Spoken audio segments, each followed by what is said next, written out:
João Paulo falou aqui, ó. Existe maneira de conhecer a Deus se não lendo a palavra de Deus? O que você acha das falas recentes de Ed Renekiewicz? Ed Renekiewicz. Deu muita polêmica. O Ed Renekiewicz é pastor da Igreja Batista da Água Clara, se eu não me engano, Água Branca. Eu esqueci o nome certo. Água Clara ou Água Branca? É uma igreja batista enorme, tem muita gente. E o Ed Renekiewicz é um camarada muito culto. Ele tem um programa chamado Talmidim. Talmidim em hebraico significa alunos. Eu nunca tive a oportunidade de vê-lo pessoalmente, de conversar com ele. Ele é muito culto, prega muito bem. Tanto é que essa igreja batista é uma igreja renomada, tem muitas pessoas cultas ali e tudo mais. E ele fez uma declaração que causou estranheza em muitos teólogos, e em mim também. Que ele falou que a Bíblia tem que ser atualizada. Eu confesso que eu não falaria como ele falou, mas eu também acho que eu não posso defender o que eu acredito de maneira desrespeitosa com o outro. E algumas pessoas foram muito desrespeitosas com o Ed René, sabe? Caíram matando em cima dele, assim, pá. Repito, eu discordo da abordagem teológica de Ed Renekiewicz. Estou falando aqui, 11 mil pessoas me ouvindo. Mas lembra o que eu disse, citando aquela frase, no essencial unidade, no não essencial diversidade, em tudo caridade? Mesmo eu discordando dele, Deus não precisa de mim como advogado, e sim como testemunha. O que eu acho é o seguinte, existe uma linha mais liberal de autores que acham o seguinte, a Bíblia é apenas um testemunho de Deus na história. Karl Barth, o grande teólogo suíço, dizia que a Bíblia não é a palavra de Deus, ela contém a palavra de Deus e tudo. E eu acho que o Ed René foi nessa vibe aí e acabou falando uma coisa que trouxe muita estranheza. Como eu vejo a questão de atualizar a Bíblia? Eu vejo assim, em ética você tem a ética e a moral. A ética é o princípio universal, é a reflexão sobre aquilo. A moral é localizada. Então vamos falar de princípio e aplicação de princípio. O princípio vale em todo tempo, em todo lugar, para todo mundo. Mas a aplicação do princípio muda de lugar para lugar. Dou um exemplo rápido. Princípio universal, respeito. Temos que ter respeito por todo mundo. Isso vale para todo mundo, em todo tempo, em todo lugar. Mas o princípio é etéreo, ele precisa ter alguma formação na geografia, na história, no contexto. Como que eu aplico o princípio do respeito entrando numa sinagoga, colocando o chapéu? Como que eu aplico o princípio do respeito entrando numa igreja católica, tirando o chapéu? Como é que eu aplico o princípio do respeito entrando numa mesquita, tirando os sapatos? O princípio permaneceu o mesmo, mas em cada um dos setores ele foi aplicado de maneira diferente.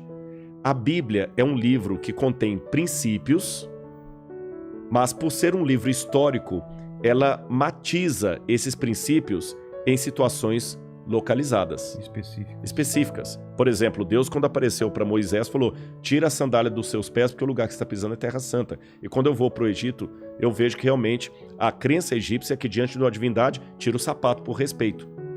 Você está de boné. Se você for para uma sinagoga, você tem que ficar de boné. Se você for a uma missa, você tem que tirar o boné. O princípio não mudou. A aplicação dele, sim.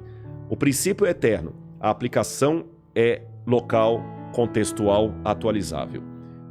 É assim que eu entendo. E nesse aspecto, em parte, eu concordo com o pastor Ed Renekiewicz. Em parte, como eu falei, eu discordo. Tá bem? Na parte que eu concordo, eu digo isso. A Bíblia, ela é a palavra de Deus, fiel.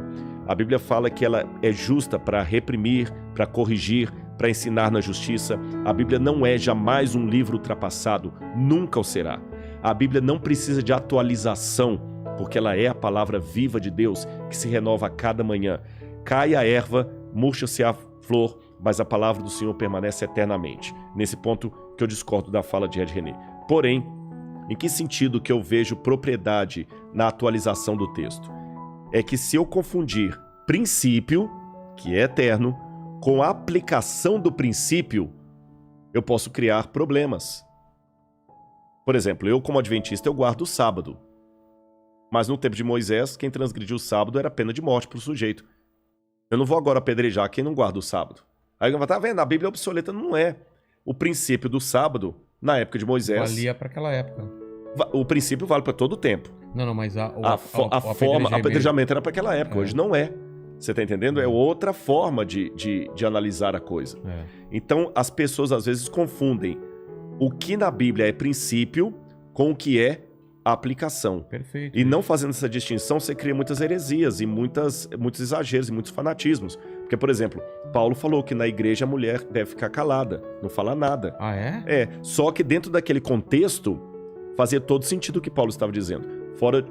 Tirar aquilo fora de contexto causa problemas. Total. Um último exemplo. No Antigo Testamento, Deus falou que quando a mulher estivesse menstruada, o homem não devia chegar perto dela e tocar nela. Por que Deus falou isso? Gente, muito simples.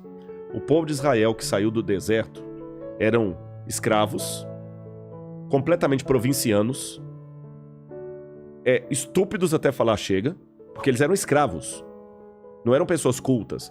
O Israel que saiu do Egito não é o judaísmo que foi para Auschwitz. Auschwitz recebeu doutores, músicos, intelectuais, quase mata Freud, quase mata Einstein. Mas o hebreu que saiu do Egito era todo mundo da base da pancada.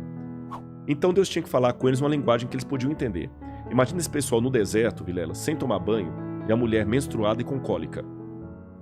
E o marido querendo deitar com ela pra fazer amor. Ali na barra mesmo. Deus, para preservar a mulher, usou uma linguagem que eles podiam entender. Olha, a mulher tá impura. Ela vai ter que ser retirada do arraial com as outras e colocada aqui à parte, tá bom? Só depois que acabar o ciclo menstrual dela e completar 7 dias, você pode chegar e pode ter relação com ela de novo. Pronto.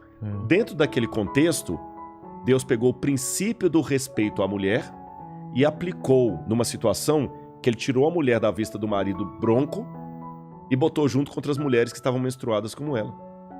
Agora, se eu confundir o princípio com a aplicação, eu vou começar agora a criar uma doutrina na igreja que mulher, quando está menstruada, não pode dormir no quarto com o marido, que na Bíblia está falando isso.